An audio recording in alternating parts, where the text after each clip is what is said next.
ជំរាបសួរស្ដីបងប្អូនទាំងអស់គ្នាថ្ងៃនេះខ្ញុំនាំអារម្មណ៍ពុកម៉ែបងប្អូនមកមើលទេសភាពនៅវាលស្រែចិត្តរដូវច្រូតកាត់ដោយសារស្រូវចិត្តទុំអីប្រហែលជាកន្លះខែទៀតក៏ដល់ខែប្រមូលផលហើយពុកម៉ែបងប្អូនហើយខ្ញុំក៏មកមើលស្រូវស្រែខ្ញុំនៅចិត្តភូមិដែរហ្នឹងហើយ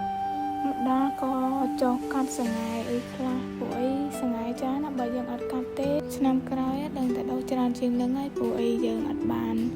ដកពីឆ្នាំនឹងអញ្ចឹងណាហើយនេះក៏រៀងល្ងាចដែរហើយខ្ញុំក៏ប្រមូលសង្ហែហ្នឹងដាក់លើភ្លឺស្នេហ៍ហើយក៏ត្រឡប់ទៅផ្ទះវិញនេះខ្ញុំថតតែសភាពពេលល្ងាចថ្ងៃចិត្តលិចចាស់ស្អាតមែនតើហើយវីដេអូខ្ញុំមានតែប៉ុណ្្នឹងហើយក៏សូមអរគុណដល់ពុកម៉ែបងប្អូនដែលមើលវីដេអូមួយនេះដល់ចប់